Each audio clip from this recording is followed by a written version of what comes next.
Students हम discuss करेंगे prelims 2024 के पर्सपेक्टिव से मॉडर्न इंडियन हिस्ट्री का जो सब्जेक्ट है उसके बारे में।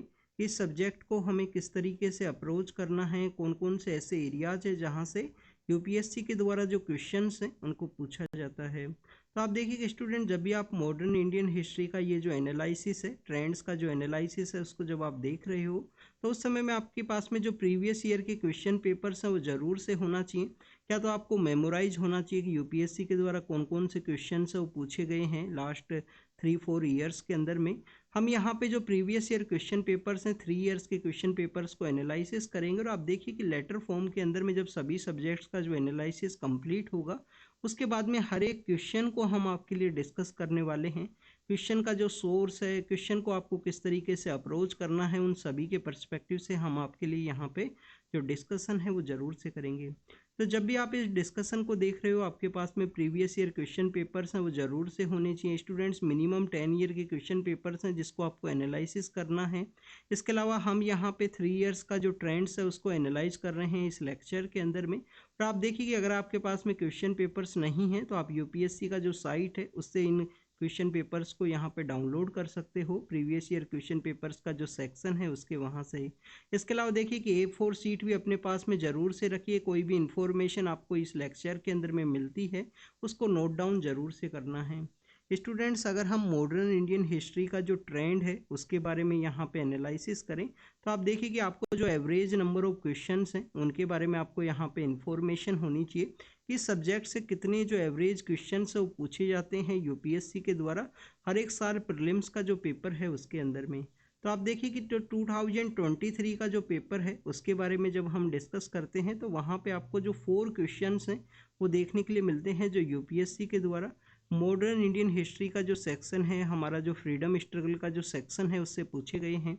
आप देखिए कि मॉडर्न इंडियन हिस्ट्री का जो आपको इनिशियल फेज है वहाँ से भी यूपीएससी के द्वारा लास्ट 2-3 ईयर्स के अंदर में जो क्वेश्चंस हैं वो स्टार्ट किए गए हैं। जैसे हमारे यहाँ पे जो फॉरेन पावर्स है जिनका अराइवल हुआ और बाद में जो फॉरेन पावर्स है उनका ही आपको जो डिस्प्यूट है अलग अलग एरियाज़ के अंदर में देखने के लिए मिलेगा। जैसे कि पोर्तुगीज हैं, डच हैं।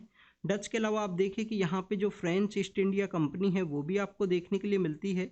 और फिर लेटर फॉर्म में जो इंग्लिश ईस्ट इंडिया कंपनी के द्वारा यहाँ से जो फॉरेन पावर्स हैं उनको बाहर भेजा गया, उनको डिफीट किया गया या उनको किसी एरिया के अंदर में बेसिकली कन्फाइन किया गया है। तो उसी के रिगार्डिंग में आप रीड करते हो मॉडर्न इंडियन हिस्ट्री के अंदर में। और आप देखिए कि धीरे धीरे फिर ईस्ट इंडिया कंपनी के द्वारा जो पावर है उसको कंसोलिडेट किया जाता है और उसी पावर का जो कंसोलिडेशन है उसके रिएक्शन के अंदर में आपको जो बैटल ऑफ प्लासी है, बैटल ऑफ बक्सर है वो देखने के लिए मिलती है। और धीरे धीरे अपना जो पावर है उसका जो कंसोलिडेशन है जो बंगाल से स्टार्ट होगा, उसके बाद में बक्सर का रीजन आता है।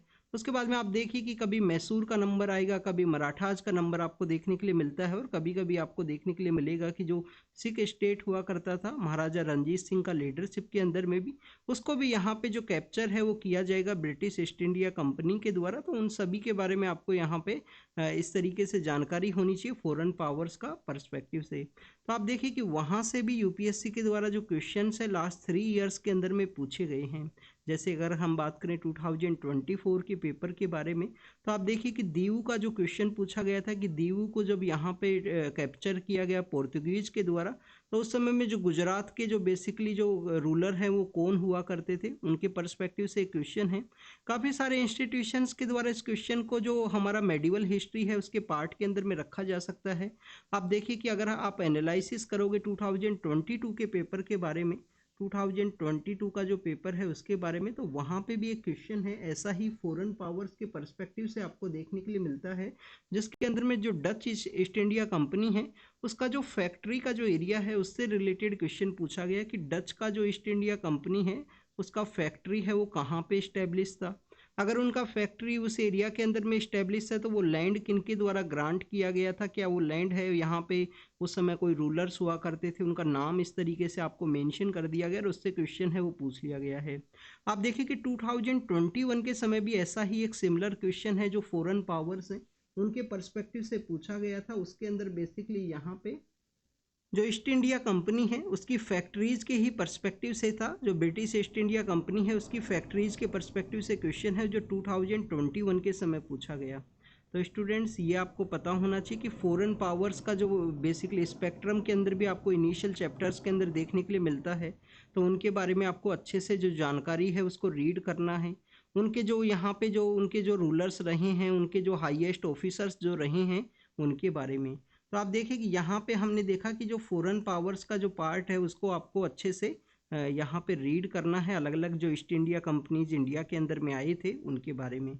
नेक्स्ट अगर हम बात करें स्टूडेंट्स, एक सेक्शन आपको देखने के लिए मिलता है हमारे जो ये एक्ट्स हैं, हमारा कॉन्स्टिट्यूशन। आप देखिए कि 1946 के समय में जो कैबिनेट मिशन है उसके बाद में इसका जो एग्जिस्टेंस है या जो ड्राइंग का जो प्रोसेस है वो आपको देखने के लिए मिलता है। बट उससे पहले हमारे यहाँ पे जो पॉलिटी एंड कॉन्स्टिट्यूशन का जो डेवलपमेंट जो देखने के लिए मिला, जो अलग अलग एक्ट्स के थ्रू देखने के लिए मिलेगा कॉलोनियल एरा के समय में, जब कंपनी का रूल हुआ करता था, ब्रिटिश अथॉरिटी का जो रूल हुआ करता है, तो इन एक्ट से रिलेटेड जो क्वेश्चंस है वो भी पूछे गए हैं लास्ट 3 ईयर के अंदर में मॉडर्न इंडियन हिस्ट्री के पर्सपेक्टिव से। आप देखिए कि 2023 के पेपर के बारे में अगर हम डिस्कस करें, तो 2023 का जो पेपर है इसके अंदर में क्वेश्चन पूछा गया है कि कौन सा ऐसा एक्ट था जिसके अंदर में जो गवर्नर जनरल ऑफ इंडिया है उसको क्रिएट किया गया। अब आप देखिए कि काफ़ी इजी क्वेश्चन है, इसके बारे में आपको ज़रूर से जानकारी होनी चाहिए कि 1833 का जो कानून है जिसके थ्रू में यहाँ पे जो गवर्नर जनरल ऑफ इंडिया का जो पोस्ट है उसको क्रिएट किया गया था। कौन फर्स्ट गवर्नर जनरल थे स्टूडेंट्स, हमारे जो इंडिया के ऑल ओवर गवर्नर जनरल कौन थे, उनके बारे में आप कमेंट सेक्शन के अंदर बताना। ये आपका होमवर्क है, काफ़ी इजी क्वेश्चन है। वैसे आप लक्ष्मीकांत जो पॉपुलर किताब है एस्पिरेंट्स के रिगार्डिंग में, वो उसको काफ़ी ज़्यादा रीड भी करते हैं, तो उसके फर्स्ट चैप्टर के अंदर ही ये मेंशन है। आप देखिए कि 1813 का जो कानून है उसके अंदर में चाय और चाइना को छोड़ के जो कंपनी का जो मोनोपोली है उसको अबोलिश कर दिया गया था ब्रिटिश अथॉरिटीज़ के द्वारा। वहाँ के जो लोग हुआ करते थे, ब्रिटेन के जो लोग हुआ करते थे, उनका भी जो डिमांड है वो इंक्रीज हुआ कि उनको भी बेसिकली यहाँ पे जो व्यापार है, जो ट्रेड है, उसको कैरी आउट करना है इंडिया का जो एरिया है वहाँ पे। तो 1833 के कानून की पर्सपेक्टिव से क्वेश्चन पूछा गया कि गवर्नर जनरल ऑफ इंडिया का जो पोस्ट है वो किसके थ्रू क्रिएट किया गया था। नेक्स्ट अगर हम बात करें स्टूडेंट 2022 के पर्सपेक्टिव से, तो आप देखिए कि एक्ट्स के ही चैप्टर के अंदर में क्वेश्चन पूछा गया है जो रिजर्व एंड ट्रांसफर सब्जेक्ट हैं उनके बारे में। कुछ सब्जेक्ट्स यहाँ पे आपको दे दिए गए हैं। आप देखिए कि 1919 का जो कानून है, 1919 का जो कानून है जिसको कि हम मोनफोर्ड रिफॉर्म की वजह से भी जानते हैं, मोंटेगू चेम्सफोर्ड रिफॉर्म की वजह से भी जानते हैं। तो इस 1919 कानून के थ्रू में जो रिजर्व सब्जेक्ट्स हुआ करते थे, जो ट्रांसफर सब्जेक्ट्स हुआ करते थे, उनके पर्सपेक्टिव से एक क्वेश्चन है वो पूछा गया है। क्या 2021 के समय भी ऐसा कोई क्वेश्चन है वो पूछा गया यहाँ पे यूपीएससी के द्वारा। तो आप देखें कि वहाँ पे 2 स्टेटमेंट के जो क्वेश्चंस है वो हुआ करते थे उस समय में। स्टेटमेंट 1 के अंदर क्वेश्चन पूछ लिया गया है जो हमारा मोंटेगू चेम्सफोर्ड का ही एक्ट है 1919 का, उसके अंदर में जो वोटिंग राइट का जो पावर है, क्या जो सभी जो लोग हैं 21 का एज हुआ करता था उनको यूनिफॉर्म जो वोटिंग राइट है वो दे दिया गया था, ऐसा क्वेश्चन पूछा गया है एक स्टेटमेंट के अंदर में। सेकंड स्टेटमेंट के अंदर क्वेश्चन ये है कि जो वुमेन्स को जो यहाँ पे जो वोटिंग का जो राइट दिया गया, वुमेन्स के रिगार्डिंग में जो सीट्स हैं उनको रिजर्व किया गया है, वो कौन से एक्ट के थ्रू किया गया, क्या 1935 का जो कानून है उसके थ्रू किया गया है। तो आप देखिए कि एक्ट्स का भी एक एरिया है जहाँ से क्वेश्चंस है वो पूछे गए हैं लास्ट 3 ईयर्स के अंदर में कंटिन्यूस। तो ये आपको अच्छे से याद होने चाहिए। काफ़ी बार ये भी देखने के लिए मिलता है कि यूपीएससी के द्वारा जो कंटिन्यूस क्वेश्चंस पूछे गए हैं उन एरियाज से क्वेश्चंस नहीं पूछे जाते हैं, बट आपको ओवरऑल एक इन्फॉर्मेशन होनी चाहिए कि यूपीएससी के द्वारा इस तरीके से अगर कोई क्वेश्चन पूछा गया है तो आने वाले समय में वो कभी भी रिपीट हो सकता है। आपको उसी तरीके से जो अपना प्रिपरेशन है उसको कैरी आउट करना है। आपको क्वेश्चन का जो कॉन्सेप्ट है वो पता होना चाहिए स्टूडेंट्स। क्वेश्चन चाहे रिपीट हो या ना हो, कॉन्सेप्ट का जो रिपीट होना वो आपको देखने के लिए मिलता है।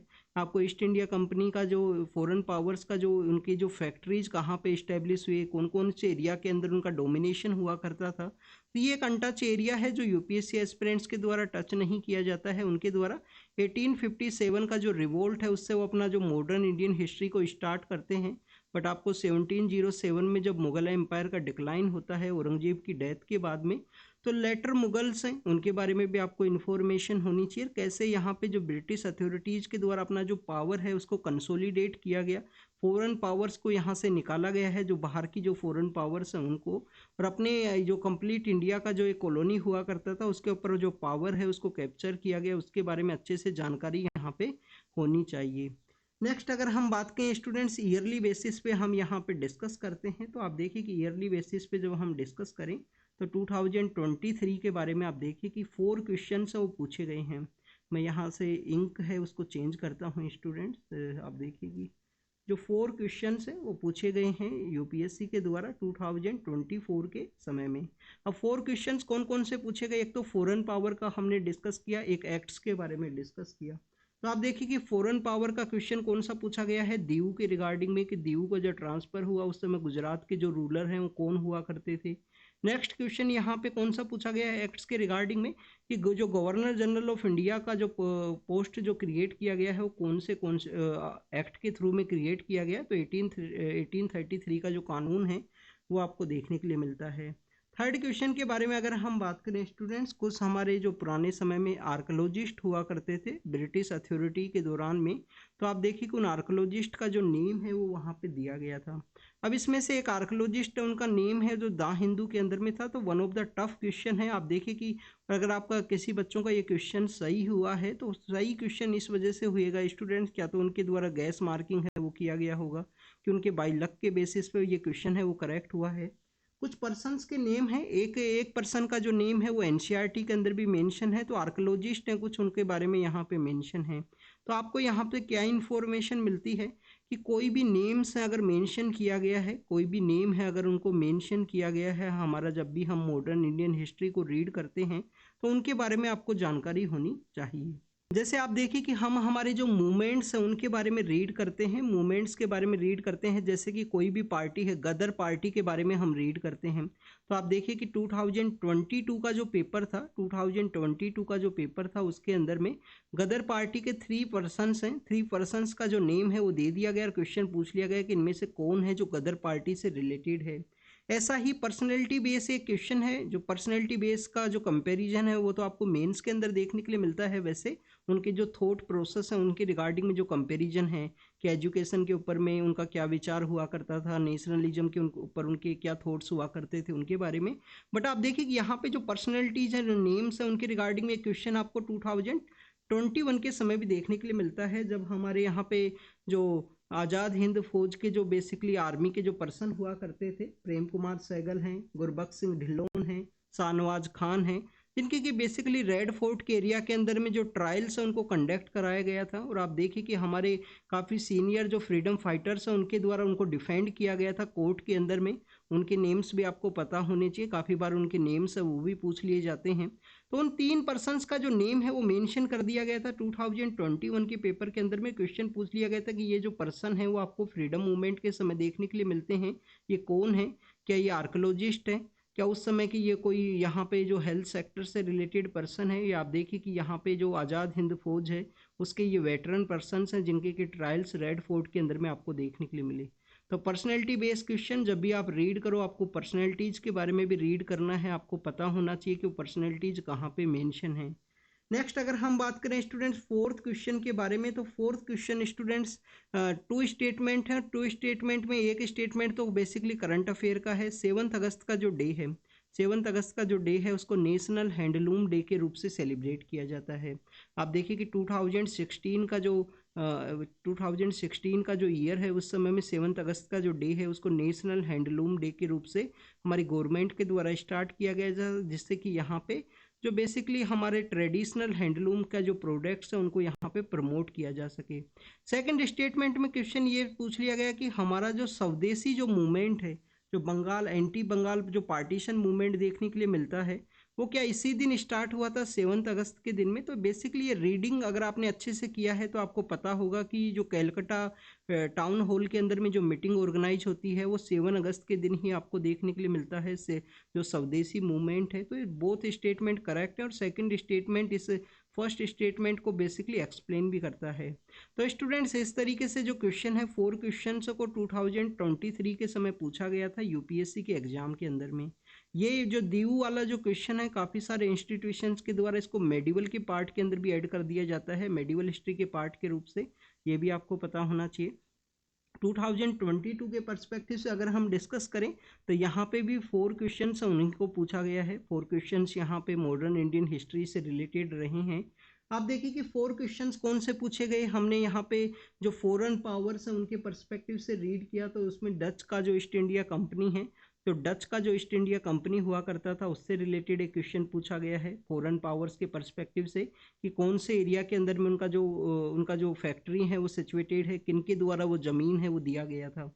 नेक्स्ट अगर हम बात करें स्टूडेंट्स, हमने गवर्नमेंट ऑफ इंडिया एक्ट्स के बारे में बात किया कि उस समय के जो कानून है उससे रिलेटेड जो क्वेश्चन है वो पूछा जाता है। आप देखिए लक्ष्मीकांत के अंदर भी इन एक्ट्स के बारे में मेंशन किया गया है, उसके बजाय आप जो आपका स्पेक्ट्रम का जो किताब है, स्पेक्ट्रम का बुक है, इसके अलावा आपको ये स्टूडेंट्स इनके बारे में काफ़ी डिटेल से पता होना चाहिए हिस्ट्री के पर्सपेक्टिव से, क्योंकि आप देखिए कि लक्ष्मीकांत के अंदर पॉलिटी के पर्सपेक्टिव से काफ़ी कुछ बताया गया है। एक ओवरऑल आपको इन्फॉर्मेशन को समझने के लिए, जब भी उस चैप्टर को समझने के लिए वो फर्स्ट चैप्टर इंपॉर्टेंट है, वो भी आपको याद होना चाहिए, बट आपको हिस्ट्री के पर्सपेक्टिव से भी रीड करना है।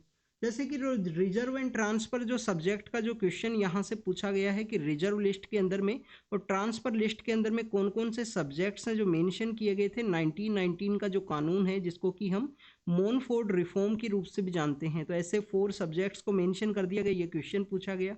ये आपका लक्ष्मीकांत से सोल्व नहीं होगा स्टूडेंट्स, इसके रिगार्डिंग में आपको हिस्ट्री का जो बुक है वो पता होना चाहिए, चाहे वो बिपिन चंद्रा का किताब हो या आपको स्पेक्ट्रम के अंदर अगर उनको मेंशन किया गया है तो स्पेक्ट्रम आपका होना चाहिए, आपको अच्छे से याद यहाँ पे हिस्ट्री के पर्सपेक्टिव से। तो आप देखिए कि फॉरेन पावर्स के अंदर डच का क्वेश्चन है, 1919 के जो कानून में रिजर्व सब्जेक्ट्स हैं, जो ट्रांसफर सब्जेक्ट्स हैं, उनके बारे में क्वेश्चन पूछा गया।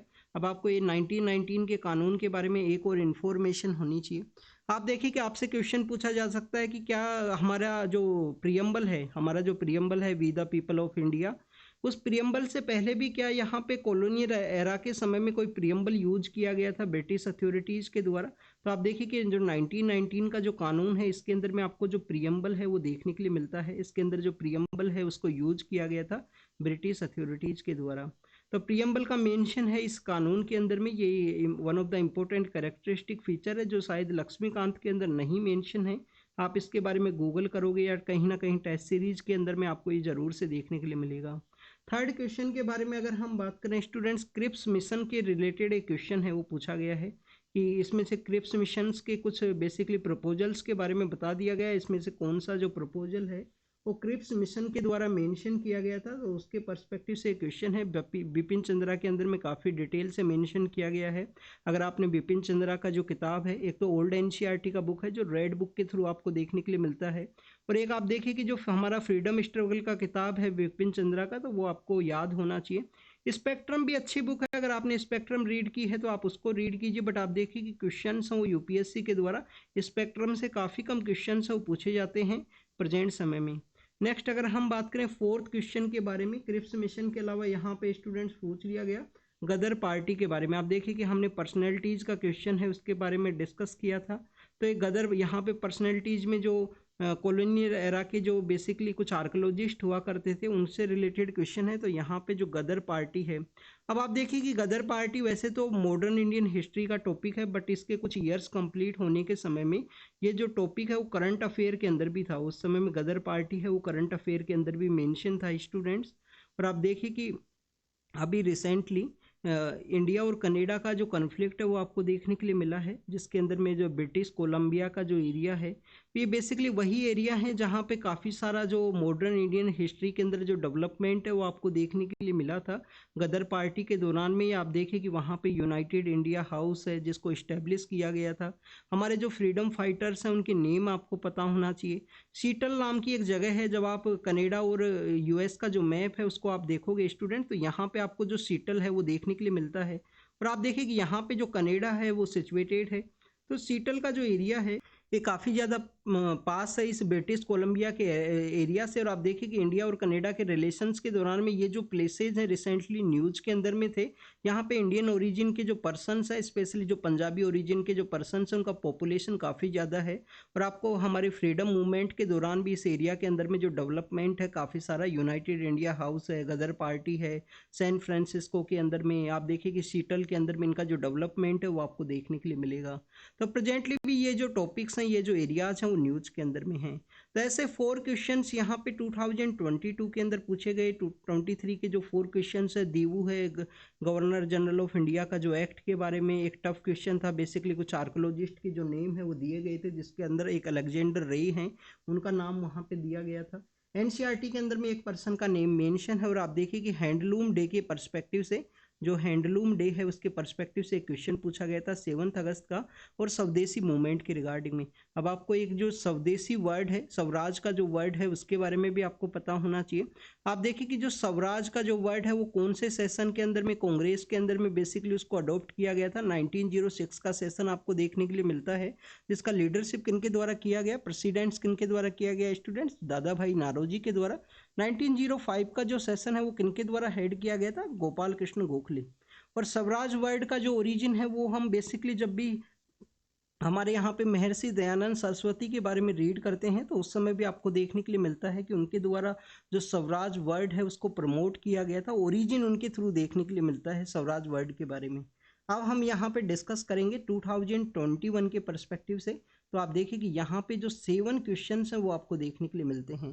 मॉडर्न इंडियन हिस्ट्री का जो वेटेज है वो काफ़ी ज़्यादा हुआ करता था उस समय में। 7 क्वेश्चंस आप देखिए कि यहाँ पे art and culture, ancient history और जो हमारा मेडिवल हिस्ट्री है उनके बारे में ऑलरेडी हम डिस्कस कर चुके हैं स्टूडेंट्स। तो आप देखिए यहाँ पे 7 क्वेश्चंस पूछे गए हैं। सबसे पहला क्वेश्चन यहाँ पे फॉरेन पावर्स के रिगार्डिंग में जो इनिशियल फेज है मॉडर्न इंडियन हिस्ट्री का, तो ईस्ट इंडिया कंपनी का जो फैक्ट्री है उनके पर्सपेक्टिव से एक सवाल है। ईस्ट इंडिया कंपनी का जो फैक्ट्री है उनके पर्सपेक्टिव से एक सवाल है, वो यहाँ पे पूछा गया है। नेक्स्ट अगर हम बात करें स्टूडेंट्स, एक ऐसा प्लेस है जिसके अंदर जो हमारा नेशनल एंथम है जन गण मन, उसको बेसिकली ट्रांसलेट किया गया था। हमारे जो रविंद्रनाथ टैगोर जी हैं उनके द्वारा उसको ट्रांसलेट किया गया था इंग्लिश के अंदर में। तो उस प्लेस के पर्सपेक्टिव से पूछा गया है। बट आप देखिए कि वो जो प्लेस है वो प्लेस करंट अफेयर के अंदर भी मेंशन था उस समय में। 2021 का जो फरवरी है उस समय में द हिंदू के अंदर उस प्लेस को मेंशन किया गया था कि उस प्लेस के अंदर में जो जनगण मन है उसको ट्रांसलेट किया गया था रविंद्रनाथ टैगोर के द्वारा। इसके अलावा स्टूडेंट्स अगर हम बात करें 6th का जो हमारा सोशल का एनसीईआरटी है, बट आप देखिए कि इस तरीके से आप एनसीईआरटी को रीड नहीं किया जा सकता है। काफ़ी ज़्यादा टफ है कि एनसीईआरटी का जो बेसिक पार्ट है उसके अंदर फोटो के नीचे कुछ देख लिया हो स्टूडेंट ने अंदर में। तो 6th क्लास का जो एनसीईआरटी को जब आप रीड करते हो तो फर्स्ट पेज या सेकंड पेज के ऊपर ही वहाँ पे मेंशन किया गया है उस ट्रांसलेशन के बारे में कि ये जो प्लेस है यहाँ पे रविंद्रनाथ टैगोर जी के द्वारा आंध्र प्रदेश के अंदर में जो जन गण मन है उसको ट्रांसलेट किया था इंग्लिश के अंदर में, जो बंगाली उनका जो ट्रांसलेशन हुआ करता था उससे इंग्लिश के अंदर में। नेक्स्ट अगर हम बात करें थर्ड क्वेश्चन के बारे में, तो आप देखिए कि मोंटेगू चेम्सफोर्ड के रिगार्डिंग में क्वेश्चन पूछा गया है कि जो मोंटेगू चेम्सफोर्ड के अंदर में जो वोटिंग राइट है 21 के जो पीपल्स हैं उनको वोटिंग राइट दे दिया गया था या नहीं दे दिया गया था। वो नहीं दिया गया था स्टूडेंट्स। यूनिफॉर्म वोटिंग राइट का जो प्रैक्टिस है वो नहीं आया था। कुछ लिमिटेड लोगों को वोटिंग राइट हुआ करता था उस समय में। और वुमेन्स का जो बेसिकली सीट्स का फिक्स है उसके रिगार्डिंग में क्वेश्चन है कि 1935 के एक्ट के थ्रू में वुमेन्स को जो सीट्स हैं वो दिया गया है नहीं दिया गया, उसका एक क्वेश्चन है वो पूछा गया था। तो ये 3 क्वेश्चन हैं। फोर्थ अगर हम क्वेश्चन के बारे में बात करें, फोर्थ क्वेश्चन स्टूडेंट्स वहाँ पे हमारा जो 8 अगस्त का जो दिन है, आप देखिए कि हम क्विट इंडिया मूवमेंट के बारे में रीड करते हैं। तो क्विट इंडिया मूवमेंट तो आपको 9 अगस्त 1942 के समय देखने के लिए मिलता है। उससे समय 8 अगस्त का जो डे है उसके पर्सपेक्टिव से पूछा गया कि ये जो 8 अगस्त का जो डे है उसके दिन में क्या प्रोसेस को कैरी आउट किया गया। कांग्रेस के द्वारा जो क्विट इंडिया मूवमेंट का जो रिजोल्यूशन है उसको अडॉप्ट किया गया था। तो जो क्विट इंडिया मूवमेंट का जो रेजोल्यूशन है उसके पर्सपेक्टिव से एक डेट के स्पेसिफिक आप देखिए कि यहाँ पे 7 अगस्त का जो दिन है उसके स्पेसिफिक क्वेश्चन पूछा गया है। यहाँ पे 8 अगस्त के पर्सपेक्टिव से जो हमारा फ्रीडम स्ट्रगल के अंदर में जो फिक्स डेट्स हैं उनके बारे में आपको यहाँ पे जानकारी है वो होना भी चाहिए। और आप देखिए कि ऐसा ही एक ट्रेंड मेडिवल हिस्ट्री के अंदर में और एंशंट हिस्ट्री के अंदर भी रिवाइवल हुआ है। वहाँ पे कुछ डायनेस्टीज का नेम है वो मेंशन कर दिया जाएगा और क्वेश्चन ये पूछ लिया जाएगा कि ये जो टाइम पीरियड है 8th सेंचुरी से लेकर 10th सेंचुरी का टाइम पीरियड है, इस टाइम पीरियड के अंदर में कौन सा जो डायनेस्टी है वो उस समय में हुआ करता था। क्या आपसे क्वेश्चन ये पूछ लिया जाएगा, 3 या 4 डायनेस्टीज का नाम दे दिया जाएगा, आपसे क्वेश्चन ये पूछ लिया जाएगा कि सबसे पहले कौन सी डायनेस्टी है वो पावर के अंदर में आए थे। तो एक टाइम पीरियड के पर्सपेक्टिव से कुछ क्वेश्चन है वो भी यूपीएससी के द्वारा पिछले कुछ समय में पूछे गए हैं, जहां से यहाँ 8 अगस्त के पर्सपेक्टिव से पूछ लिया गया है। फिफ्थ नंबर क्वेश्चन के बारे में बात करें तो स्टूडेंट्स यहाँ पे जो हमारे मोहनदास करमचंद गांधी हैं उनके द्वारा प्रिजन एरिया के अंदर में कुछ सॉन्ग्स हैं वो लिखे गए थे। टफ क्वेश्चन है वैसे स्टूडेंट्स, बट आप देखिए कि इसको एक न्यूज़पेपर के अंदर में मेंशन किया गया था उस समय में। टफ क्वेश्चन है, न्यूज़पेपर के अंदर में मेंशन था, तो न्यूज़पेपर का जो केयरफुलनेस के थ्रू रीड करना, उसको पॉइंट आउट करना, ये सब के बारे में ये शो करता है। अगर आप डेडिकेटेड प्रिपरेशन करना चाहते हो, काफ़ी अच्छे से बार बार रिवाइज करना चाहते हो, तो इस तरीके से न्यूज़पेपर आपको कवर करना है, उसको नोट डाउन करना है। नेक्स्ट अगर हम बात करें सिक्स्थ नंबर क्वेश्चन के बारे में, तो आप देखें कि सिक्स्थ नंबर क्वेश्चन वहाँ पे बेसिकली ईश्वर चंद्र विद्यासागर जी के बारे में है कि कौन जो हिंदू फीमेल स्कूल हुआ करता थे उसके सेक्रेटरी के रूप में काम किया करते थे। जो हिंदू फीमेल स्कूल है उसके सेक्रेटरी के रूप में वो काम किया करते थे, और उसके बाद में उन्होंने जो बैथ्यून स्कूल है उसको ज्वाइन किया था। तो ओल्ड एनसीईआरटी के अंदर मेंशन है जो हमारे ईश्वर चंद्र विद्यासागर हैं, ईश्वर चंद्र विद्यासागर हैं, उन जी के बारे में है, सोशल रिफॉर्मर हैं। आप देखें कि जितने भी सोशल रिफॉर्मर्स हैं उनके बारे में आपको पता होना चाहिए। तो एक सोशल रिफॉर्मर का क्वेश्चन लास्ट टाइम 2021 के समय पूछा गया, तो अभी लास्ट 2 ईयर से नहीं पूछ लिया गया है। सोशल रिफॉर्मर्स के बारे में अच्छे से जानकारी आपको होनी चाहिए स्टूडेंट्स इस साल।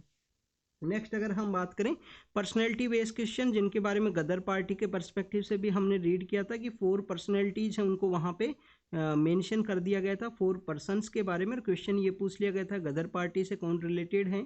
यहाँ पे जो इंडियन नेशनल आर्मी है, इंडियन नेशनल आर्मी के जो ट्रायल्स को कंडक्ट किया गया था रेड फोर्ट के अंदर में, जो 3 पर्सन हैं, प्रेम कुमार सहगल हैं, गुरबख्श सिंह ढिल्लोन हैं, गुरबख्श सिंह ढिल्लोन है, प्रेम कुमार सहगल हैं, तो उनका क्वेश्चन है वो यहाँ पे पूछ लिया गया है।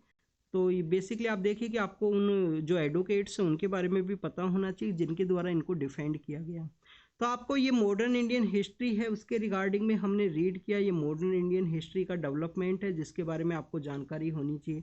अब आपको क्या कवर करना है स्टूडेंट्स, इसके रिगार्डिंग में आपके जो सोर्सेज हैं वो क्या होने चाहिए। तो आपको बेसिकली जो अपने सोर्सेज हैं उनको काफ़ी अच्छे से यहाँ पे प्रिपेयर करना है। सबसे पहले आप देखिए कि आपको एनसीईआरटी है उनको रीड करना है। अब एनसीईआरटी में कौन कौन सा एनसीईआरटी, अगर आपका हिस्ट्री अच्छे से नहीं है तो 6th क्लास का एनसीईआरटी से ये आपको एंशियंट हिस्ट्री के रिगार्डिंग में रीड करना था, उस समय भी हमने इसको डिस्कस किया था। 7th क्लास का एनसीईआरटी जो हमारा आपको बेसिकली जो मेडिवल हिस्ट्री है उसके पर्सपेक्टिव से रीड करना है, क्योंकि यहाँ से भी 2021 के समय एक क्वेश्चन है वो देखने के लिए मिला है। और आप देखिए कि आपको 8th क्लास का जो एनसीईआरटी है उसको रीड करना है हिस्ट्री के रिगार्डिंग में, बेसिक इन्फॉर्मेशन है। फिर आपको जो थीम है वो देखने के लिए मिलती हैं। थीम 1 है जो 12th के अंदर मेंशन है, जो एंशियंट हिस्ट्री के पर्सपेक्टिव से है। थीम 2 है जो बेसिकली मेडिवल हिस्ट्री के रिगार्डिंग, और थीम 3 बेसिकली मॉडर्न हिस्ट्री के पर्सपेक्टिव से। आर्ट एंड कल्चर का भी एक किताब है जिसको कि रेड बुक के रूप से हम जानते हैं, वो आपको देखने के लिए मिलेगा इसी जो 11th-12th की जो एनसीईआरटीज हैं उसके अंदर में।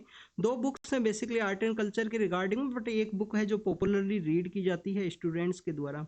फिर उसके बाद में जो स्टैटिक किताब है, आप देखिए कि स्पेक्ट्रम का जो बुक है जो मॉडर्न इंडियन हिस्ट्री के रिगार्डिंग में, जो एक हमारे आईपीएस हैं राजीव हईर, उनके द्वारा बेसिकली वो जो बुक है वो लिखी गई है। तो आप देखिए कि वो बुक काफ़ी सारे एस्पिरेंट्स के द्वारा रीड की जाती है। इसके अलावा स्टूडेंट जो बिपिन चंद्रा का जो किताब है, जो बिपिन चंद्रा का जो बुक है उसको आप रीड कीजिए। इनका जो ओल्ड एनसीईआरटी है जिसको कि यहाँ पे बिपिन चंद्रा का बुक के रूप से जाना जाता है, फ्रीडम स्ट्रगल, और एक फ्रीडम स्ट्रगल का किताब है, ये तो रेड बुक है, और एक फ्रीडम स्ट्रगल का बुक है, उनके बारे में आप रीड कीजिए, जिसमें बेसिकली जो initial phase of modern history है, कैसे यहाँ पे जो बंगाल के अंदर एम्पायर है वो एग्जिस्टेंस के अंदर में आया, फिर उसको कैसे कंसोलिडेट किया गया ब्रिटिश अथॉरिटीज़ के द्वारा, उन सभी के बारे में वहाँ पे मेंशन है। तो ये बिपिन चंद्रा का बुक हुआ, बेसिक एनसीईआरटीज हुआ। उसके बाद में आपको क्या कवर करना है कि करंट अफेयर के अंदर में कोई टॉपिक है वो मेंशन तो नहीं है, कोई करंट अफेयर का टॉपिक, जैसे आप देखिए कि आंध्र प्रदेश का ये जो एरिया है जिसके बारे में मेंशन किया गया, जो एनसीईआरटी के अंदर भी मेंशन है। तो आप देखिए कि करंट अफेयर जो कम्प्लीटली करंट अफेयर हैं 2023 से लेकर 2023 का जो 1 जनवरी है, 2023 का 1 जनवरी से लेकर आपका जो प्रीलिम्स का जो एग्जामिनेशन है वहाँ के जो करंट अफेयर हैं आपके द्वारा मेरे द्वारा कवर किए जाएंगे आपके लिए। आप उसका बेफिक्र रहिए, आपसे क्वेश्चंस पूछ लिए जाएंगे, कोई ना कोई क्वेश्चंस है वो पूछे जाएंगे। द हिंदू और इंडियन एक्सप्रेस के अंदर में अगर एक वर्ड भी मेंशन किया गया है, कुछ भी मेंशन किया गया है न्यूज़ के अंदर में, तो कंप्लीटली कवर किया जाएगा, मेरे द्वारा कंप्लीटली कवर किया जाएगा करंट अफेयर का जो सेक्शन है उसको। नेक्स्ट अगर हम बात करें स्टूडेंट्स यहाँ पे ही सोर्सेज के बारे में, तो आपको एक टेस्ट सीरीज है उसको फॉलो करना है। 4-5 टेस्ट है उनको अटेम्प्ट कीजिए। यूपीएससी के जो प्रीवियस ईयर क्वेश्चन है उनको आप देखिए, ट्रेंड्स को देखिए, कोई ऑप्शन मेंशन किया गया हो यूपीएससी के द्वारा फिर से वो रिपीट हुआ हो, ये काफ़ी कॉमन ट्रेंड है यूपीएससी के अंदर में जिनको आपको एनालिसिस करना है। तो this is all the information related to the modern Indian history के पर्सपेक्टिव से है। प्रीलिम्स 2024 के रिगार्डिंग में जो ट्रेंड्स हैं उनको हमने एनालिसिस किया, सोर्सेज के बारे में रीड किया, इस तरीके से आपको अप्रोच करना है। तो thank you students, thank you very much.